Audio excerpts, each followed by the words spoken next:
Hello and good morning, everybody. My name is Mandy Tice. I am the director of the School of Atelier Arts, and welcome to our first Mondays with Mandy. So each Monday, I am going to kind of cover an art concept that I get asked a lot about. These are going to be short little lessons. If you are interested in a longer course, we just completed a sphere painting course that you can see on the School of Atelier Arts YouTube channel. It's quite extensive, I believe 20 lessons, about an hour each on there. So we have that longer course. I hope you'll check it out. But from now on, just on Mondays, I'm going to be answering common student questions, answering basic oil painting questions, anything that you wanted to know. Make sure to ask it. Send me an email if there's something I haven't covered. And today, one of the really common questions I get asked a lot about from students, from teachers, through emails is, okay, well, I kind of get color theory. I know my red, orange, yellow, green, blue, purple, but how do I actually apply it when I'm painting? So that's what we're going to talk about today is you have color theory, but what do you do with it? Like if it's just theory, what good does it do you? So we're going to apply it to our paintings today. So please say hello in the chat. I always love hearing from people. Welcome, McGree. Good to see you today. So we're going to just jump into it with oil painting today. So I am going to teach this lesson in oil painting, but the theory applies whether you're painting in acrylics or watercolor or working in pastels, or crayons for that matter, right? So the color theory is the same, and how we think about things is very similar from media to media. The only difference between acrylic painting and oil painting and pastel and watercolor is that there's slightly different paint handling skills involved, and that's something that we'll talk about on another Monday with Mandy. But for today, I'm going to be using oil painting, and we are going to talk about how to use color theory and an actual painting. So welcome, welcome. You will see behind me, I have this master copy that I started in COVID ages ago, and I thought it would just be a really great way to answer this question is to work a little bit on this and to match a little bit of a few of the colors on here so that we can see how color theory is actually being applied in a real life situation, in this case, in a master copy. This is a painting by Velázquez. It's one of my all-time favorites. It's currently housed in the Met in New York City. It's gorgeous. I strongly recommend everybody go visit if they ever get the chance. What I'm going to do today is we're going to pick a couple different spots on here. We're going to mix up the color to see how close that we can get. And, we're going to learn how we're actually applying this theory to a real painting. Okay. I am going to use what's commonly referred to as a Zorn palette in the atelier world. Zorn wasn't the only one that used this palette. He certainly didn't make it up, but he is one that made it relatively famous. But a Zorn palette is a very, very simple palette. It's a yellow, red, black, and white. So 4 colors. Now, some of you might be wondering, where's the blue? Where's the blue?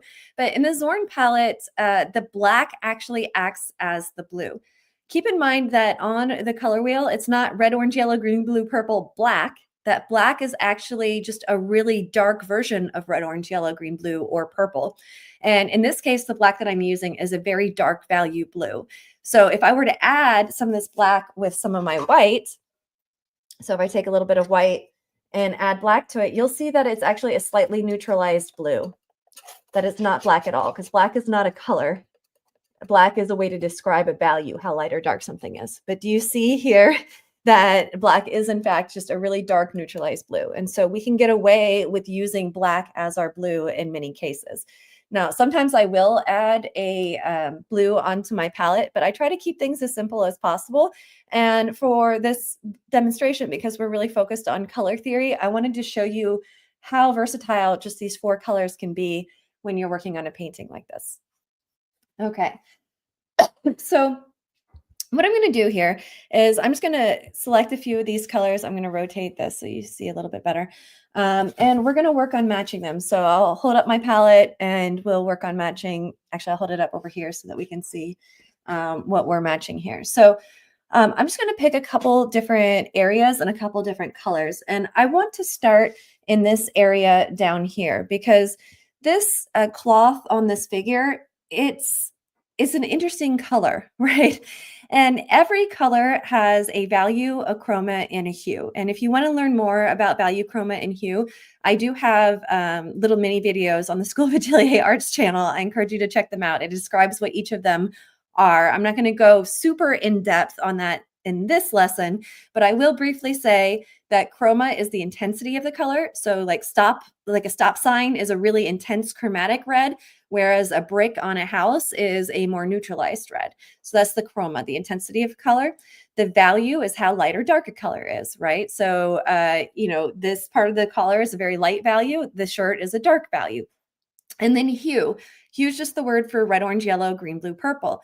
So, we think that, and we have, if I asked you what hue is my shirt, what would you say? Right?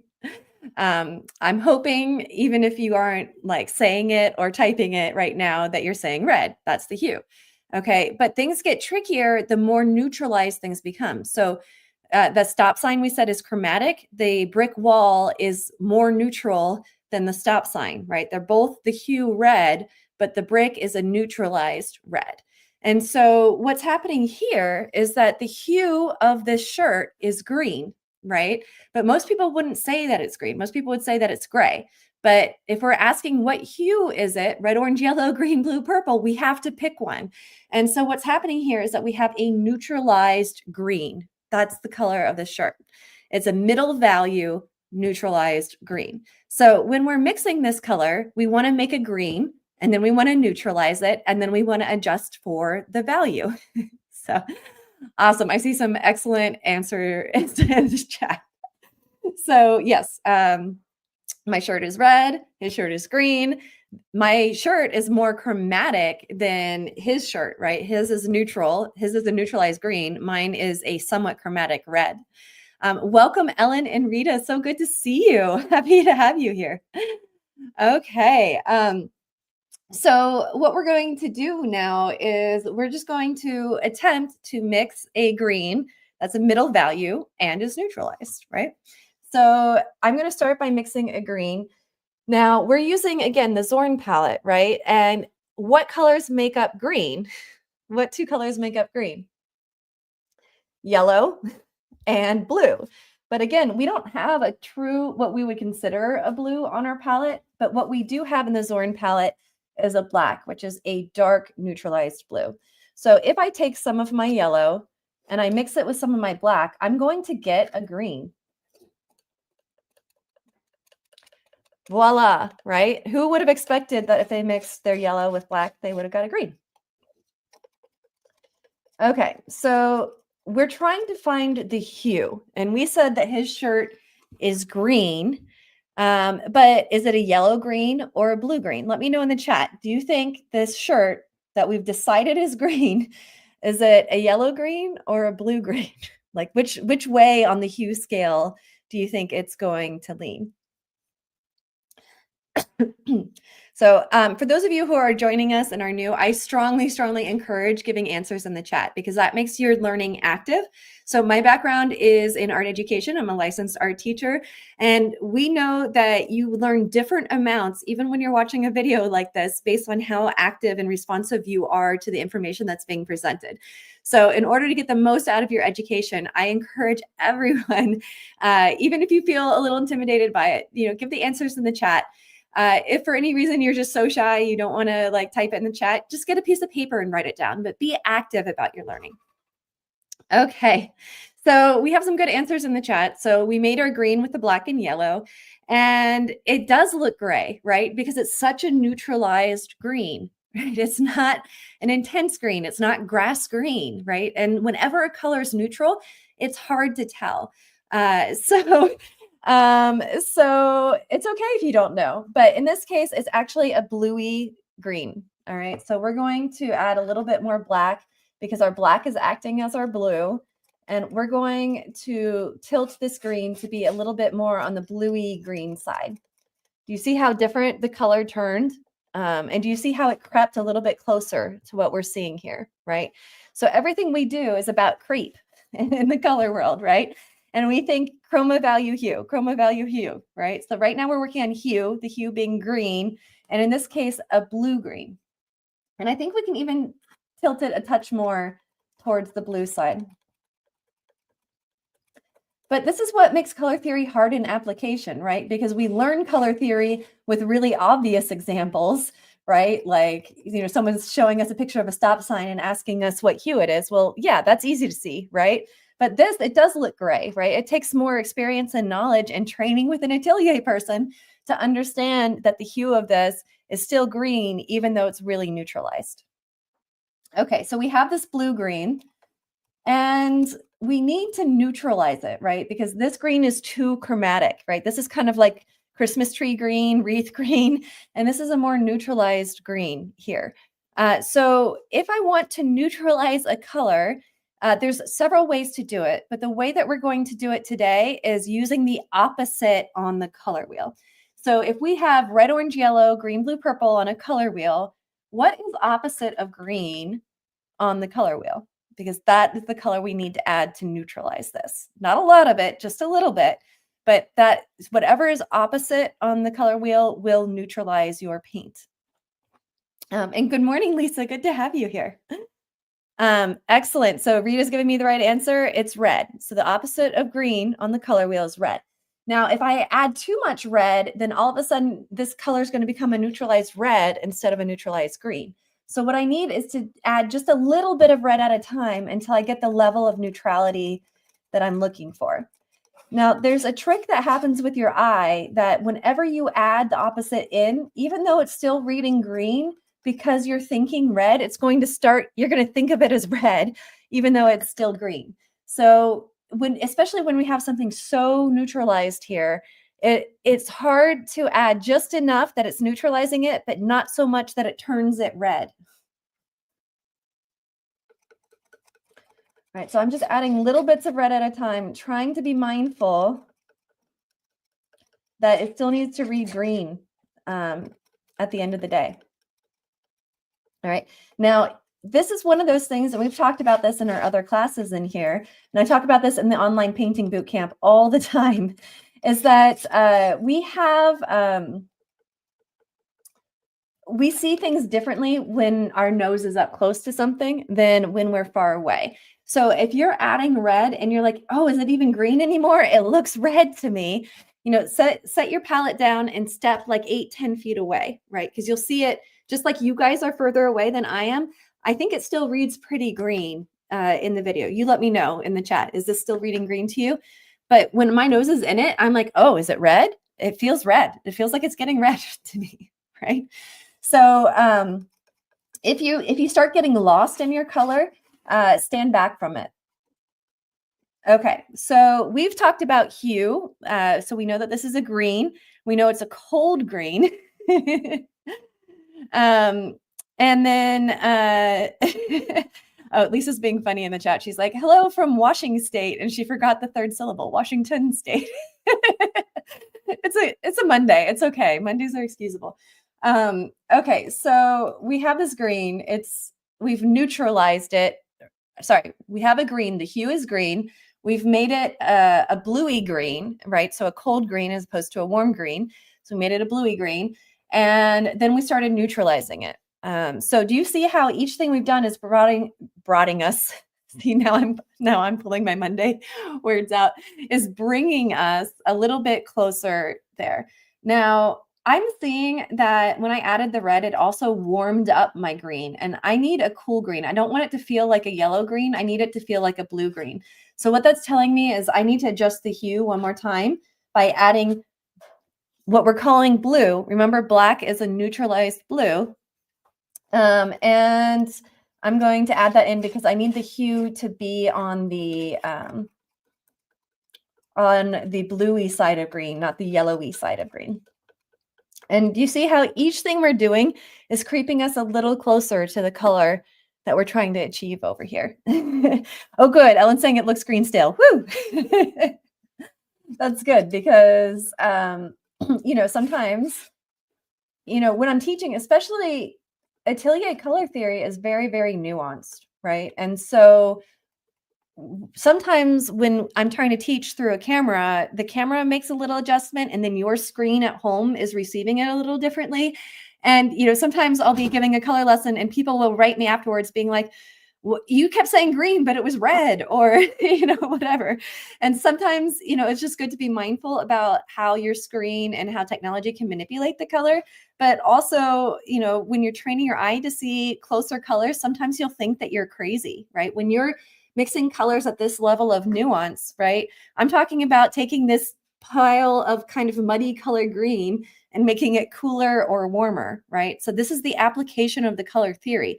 This is why it's so confusing for students, because they're like, oh, I learned about the color wheel. I know about color now. I'm like, no, until you apply it, you know nothing about color, right? Because the color wheel is only talking about hue, red, orange, yellow, green, blue, purple. And we have to deal with chroma. And again, I have another video on the School of Atelier Arts channel that covers chroma extensively, hue extensively, and value extensively in color theory. So if you want to deep dive, please check out those videos. The School of Atelier Arts, we also have lesson plans on color theory that are like little drills on color theory. So if you're feeling like, oh my gosh, like I never thought about color like this before and you want to practice it, check out the School of Atelier Arts Atelier curriculum on the schoolofatelierarts.com website. And there's some great worksheets there extensively covering color theory. So in a way to practice just one of those elements at a time. Today, we're throwing all three together, but the worksheets go through one at a time and then adds them together. So if you're feeling a little lost or you want some practice, those color theory worksheets, they're called Yay Color Theory, might be a good choice for you. Okay, so we've cooled it, but if I'm trying to go for this, this is a slightly lighter color that I'm trying to go for up here. So now it's time to adjust value. So we had the chroma, we neutralized it. We have the hue, it's a cold green, but I need to lighten it a little bit because it's too dark in value. And again, you want to go little bits at a time. And white is also not a color, right? Red, orange, yellow, green, blue, purple are our hues. Those are our colors. White is not on the color wheel. Red, orange, yellow, green, blue, purple, white. No, it's not there. Why? Because white is just a really, really light value. Red, orange, yellow, green, blue, purple. That's why you'll hear like interior designers in the Home Depot aisle being like, oh, I want a warm white or a cold white. What they're actually saying is I want a really light value yellow, something warm, or a really light value blue, something cold. This is titanium white on my palette, and it's a cold white. It's actually a really, really light value blue. So when I lighten my paint with this, it's both making it lighter in value and turning it slightly blue, right? So keep in mind that everything you do affects the value chroma hue. Every color that you add has a value, a chroma, and a hue, and it's going to affect your final mix. Oh, and Magri's saying that she did the color theory worksheets and learned a lot. I'm so glad you did those. Yeah, sometimes we make resources as educators and we're like, oh, we know this is going to be so good, but sometimes convincing students to do the work of, the training, the little drills and the worksheets is a challenge. So if you struggle with your color, those worksheets will for sure help you. That's what they were designed to do. And Ellen's saying that she's at Home Depot looking for at least 20 different whites. I hate picking house colors. Well, maybe after today, it won't feel so intimidating, Ellen. Maybe you'll have, instead of your colors controlling you, you'll control your colors. And if you're really overwhelmed, do the worksheets and we'll clarify things for you about exactly what color you want. Because, when we don't have good information, it's like watching an American football game if you're European, right? Like if you don't know the rules and how everything works, it's just kind of confusing, right? But if you learn the rules and the way things work, then everything, all the actions happening makes sense. The same is true with color. If you're feeling overwhelmed with color, figure out how it works. Figure out how value, chroma, and hue work on a really low level, individual way, and then combine it, and then you're in control. The color is no longer controlling you. You own the color. You control it. She's saying that she has color chips hanging up for months. I've so been there. And then your husband's like, no, leave what's there, right? I'm a big believer, especially in painting walls. Like I've painted my studio wall here a couple times and it's still not right. And if it's not right, you have to paint it again. That's my opinion, right? Because I actually love the color, but if you watch the sphere painting class that I just finished up last week, that's on the YouTube channel, there was sun bouncing off of that wall And it was so I've never seen so much bouncing light in any studio I've been in, right? And so even though I love the color, I finally found the color that I love there. I have to darken the value of it because it's reflecting too much light into my studio space.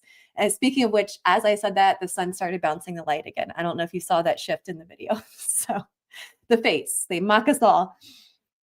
Okay, but anyways, you can control your color. It's fine. All right, so we're getting closer here, and I'm just going to put some paint on here. And do you see how we're getting closer, and we have a pretty decent match. Now I have to be even more specific because this area right here has a tiny bit more red in it, whereas this area here has less red in it. But both of them look like they have a tiny bit more red in the green than I currently have.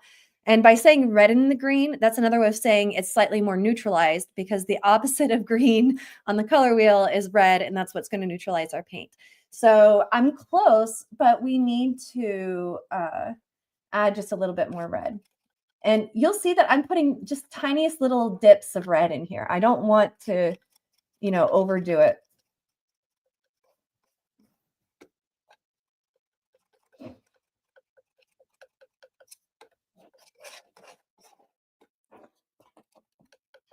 All right, and so we're at the point now where we're making small adjustments, and I still need a touch more red. I know it might be hard to see. I'm going to try to pull in the camera a little closer. But do you see how there's just a touch more warmth than what I have in my paint? Just a tiny bit. What atelier training teaches you, like an atelier trained artist can actually teach you to see more colors than you've ever seen before. And it's not like there's some magic color called Schlurple out there. It's that there's smaller increments of change between colors. And when you train with an atelier trained artist, they're able to coach you to see smaller and smaller increments of change in your colors. So if you're like, Mandy, that's crazy, that looks perfect to me, I don't see the difference, it's because you haven't trained with someone that can coach you to see smaller increments of change. And that's why atelier training is so important when you're serious about your painting training. That's also why we have our online atelier painting boot camp that you can join, where you're submitting your images and I'm literally critiquing you, on your colors and coaching you through your colors and helping you see smaller and smaller increments of change in your colors. Oh, good. You can see it when you zoom in. Yay. All right. So the point is I need a little bit more red in my green.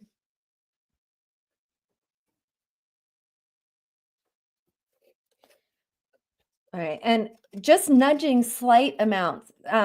Students will often over adjust, like they'll add too much red at this point, and then they'll be really frustrated. And then, the pile of paint gets bigger and bigger and bigger.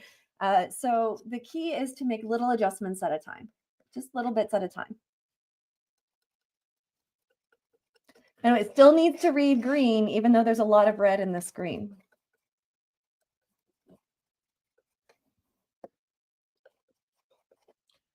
Okay, and so now I'm feeling much better. It's feeling a touch dark, so just a little bit more light in there.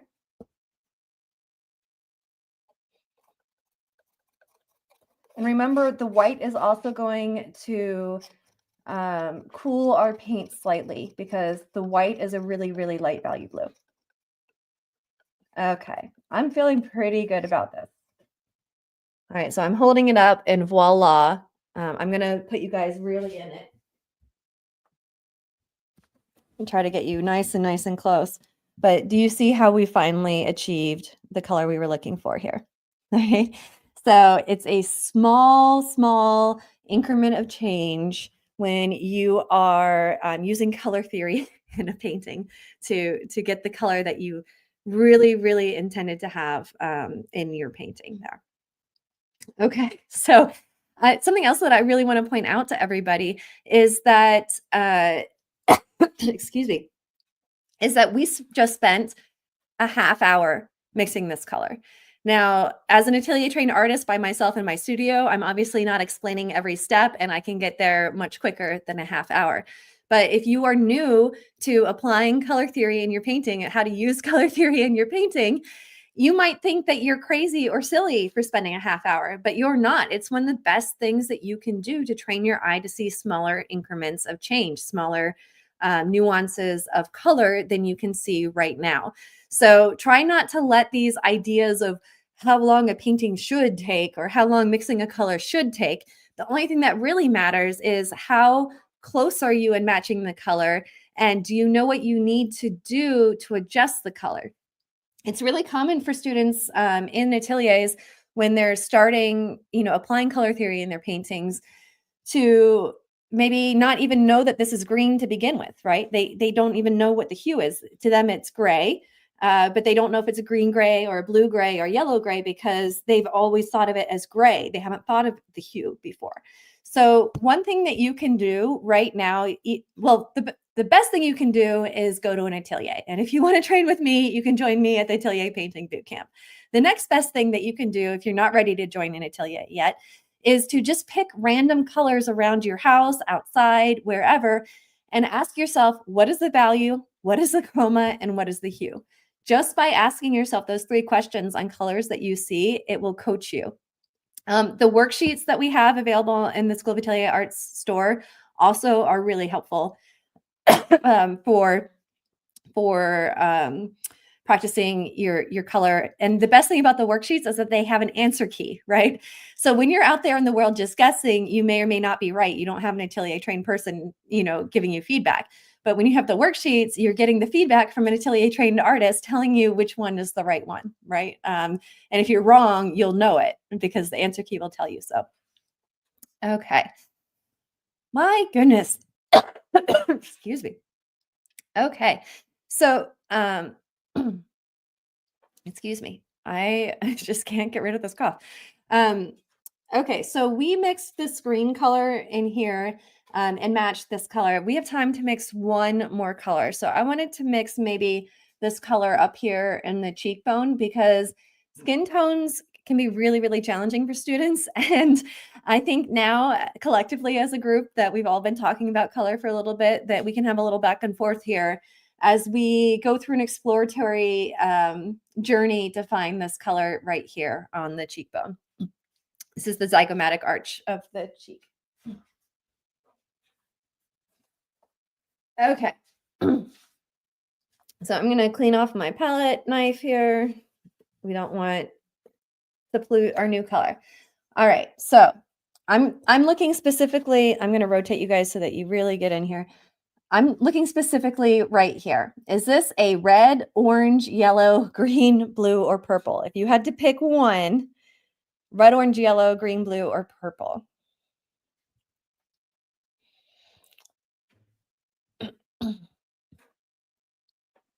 And I'm going to wait and be very patient because I want all of you to be active in your learning. So write it down on paper, write it down in the chat. But red, orange, yellow, green, blue, or purple here.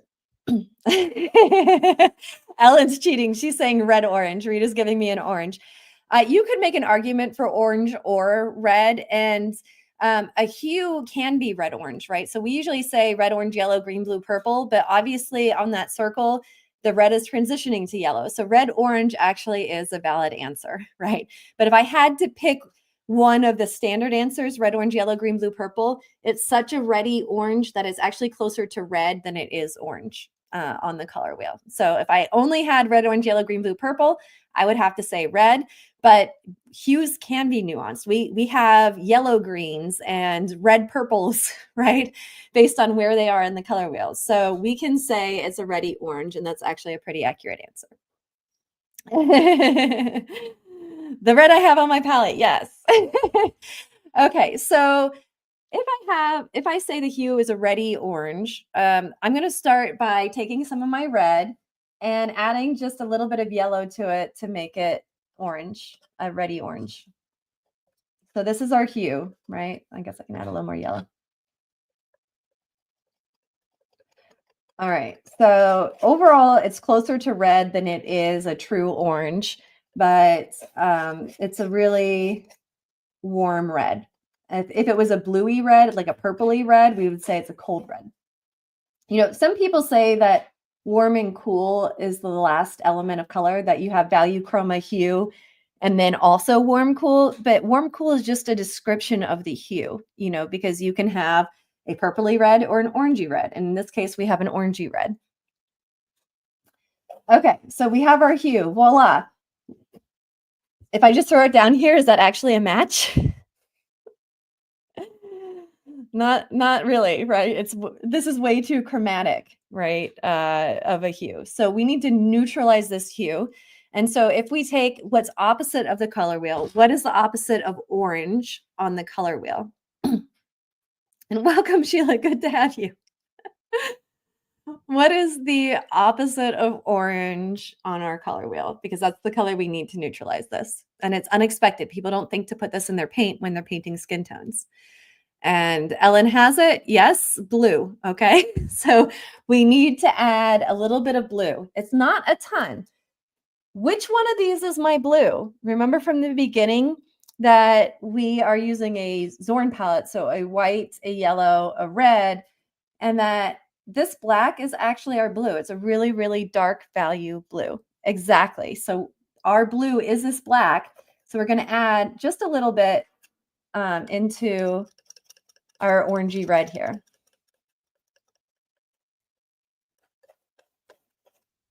I might have added too much. We'll see. Okay, we kind of have a brick color now, because remember how earlier we said stop sign red was really chromatic and brick was a neutralized red? Well, now we have a neutralized reddy orange and it kind of looks like a brick. So full circle there. Okay, so let's put this up next to our cheek here, and that still doesn't feel quite right. What is the problem now? We have a reddy orange. We neutralized it. What is the problem? What haven't we dealt with yet? We have value. Oh, I just told you the answer. We have the hue, which is red orange. We have the chroma, which is neutralized. And Marguerite, thank you. Yes. And I know that you typed that before I gave it away. So you get full marks, full credit. So the value, is the value too light or too dark if I'm trying to go for this cheek color right here? So does the value need to go up? Does it need to lighten or does it need to go down? Does it need to darken? Yeah, it's too dark. All right, so I'm going to add some white. Now, keep in mind that white is also a color. In this case, the white that I have on my palette, sorry, that was probably too much. You want to add little bits at a time, is a blue. It's a light value blue. So it is also going to neutralize my paint a little bit because I'm adding it into an orange. So a light value blue is going to also diminish the chroma.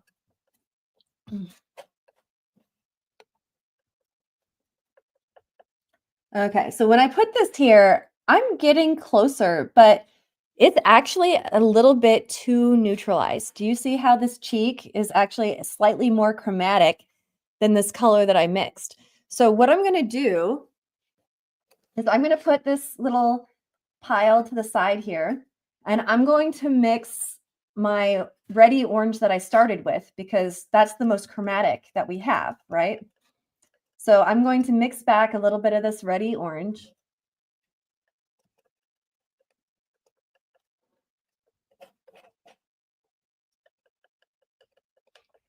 And I'm going to mix just a little bit of that into my pile that was too neutralized. So it was just a little bit too neutral.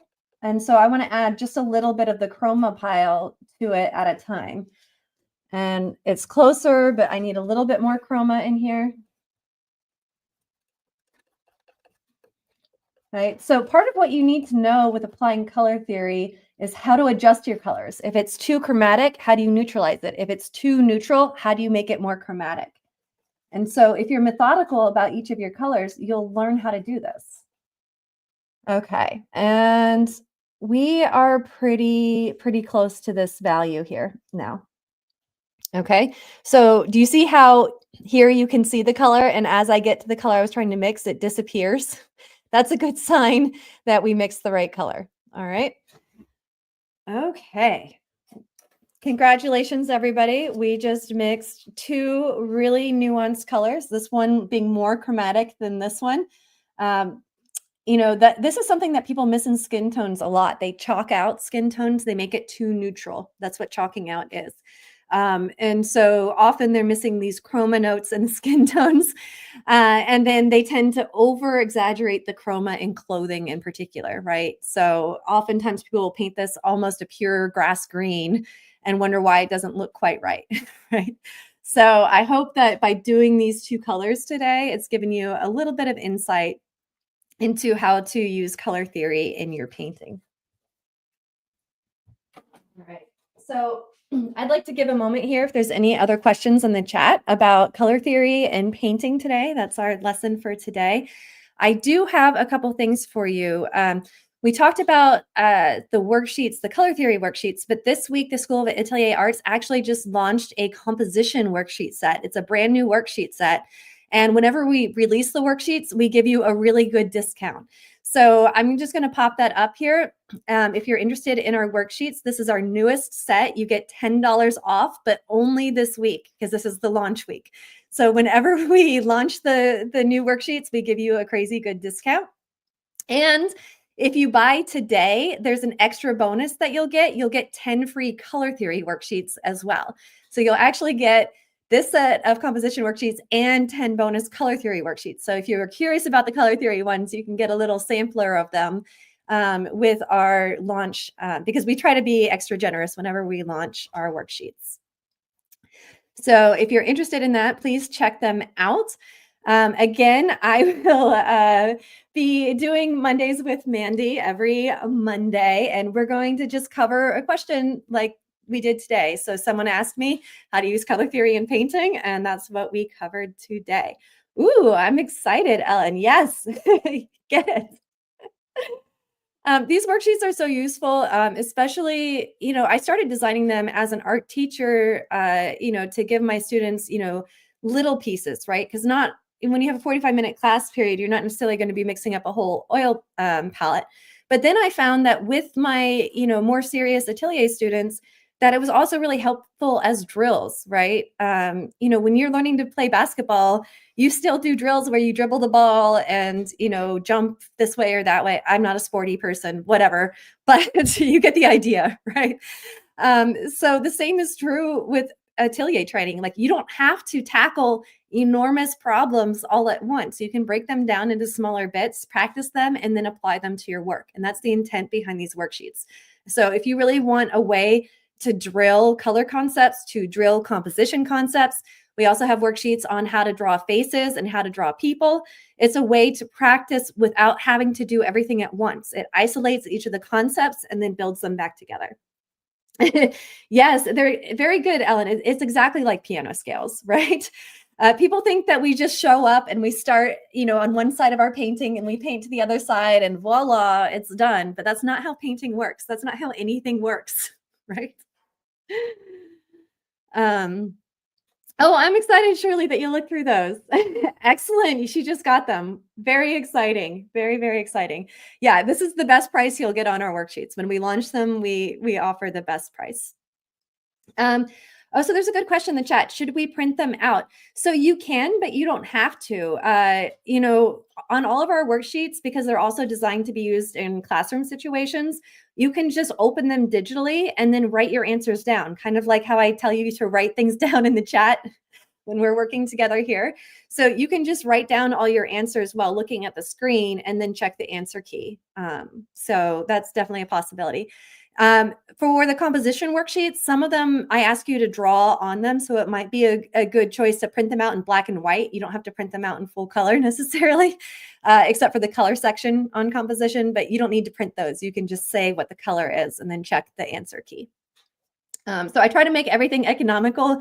I'm always thinking about my art teachers as well and what will help them be affordable and usable in a classroom. And I'm also always thinking about, my atelier students. How can I create situations for them to help them drill certain concepts that I see my students consistently struggling with?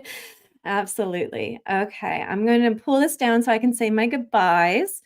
Okay, well, thank you everybody for joining me here today. I hope you learned a little something about how to use color theory in your paintings. I hope you'll join us every Monday with Mandy, and I hope you have a very pleasant day and that those of you who purchased the worksheets enjoy them immensely. All right, cheers, everybody.